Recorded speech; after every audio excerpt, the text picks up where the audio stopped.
26 তারিখ আপনাদের দিন কেমন যাবে দেখে নেব বন্ধুরা। 5 of Pentacles, 2 of Pentacles, Queen of Swords, 7 of Swords। বন্ধুরা, টাকা পয়সার বিষয়ে এদিন আপনাকে ভীষণভাবে সাবধানে থাকতে হবে, ঠিক আছে?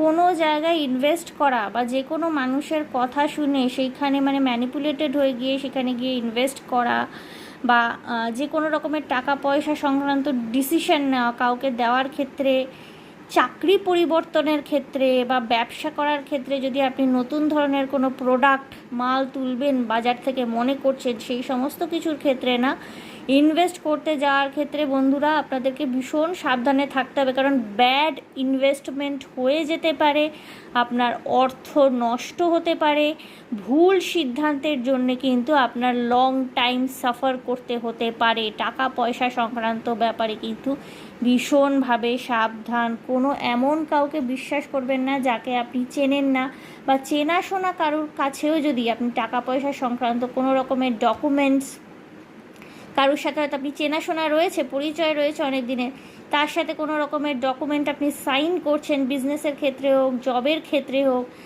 না দেখে না পড়ে ভালোভাবে না বুঝে কোথাও কোনো রকমের সিগনেচার করবেন না। আজকাল মোবাইলের মাধ্যমে কিন্তু, সেলফোনের মাধ্যমে অনেক রকমের ফরজারি হয়, নানান রকমের ওটিপিস আসতে থাকে, দেখবেন বিভিন্ন রকমের ওটিপি। আপনি হয়তো কোথাও কিছু সাইন ইন করেননি কিন্তু ওটিপি আসে, এগুলো কিন্তু রেড অ্যালার্ট।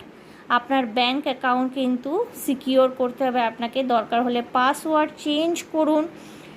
আর্থিক বিষয়ে সাবধানতা অবলম্বন করবার দিন হতে চলেছে, কেউ আপনাকে পিছন থেকে ছুরি মারতে পারে, সুতরাং বন্ধুরা হাই অ্যালার্ট কিন্তু আপনাদের এই দিনকে রাখতে হবে, ভীষণ সাবধানতা অবলম্বন করতে হবে। যদি কোনো স্থির সিদ্ধান্তে, বিশেষ করে টাকা পয়সা সংক্রান্ত বিষয়ে কোনো স্থির সিদ্ধান্তে এই দিনকে আসতে না পারেন, তাহলে প্লিজ দিনটিকে অ্যাভয়েড করে যান। চেষ্টা করুন দিনটি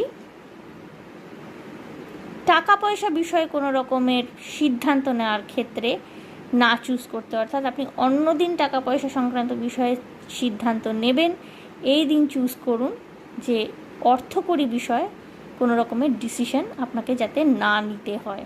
ওকে বন্ধুরা, all the best for the day.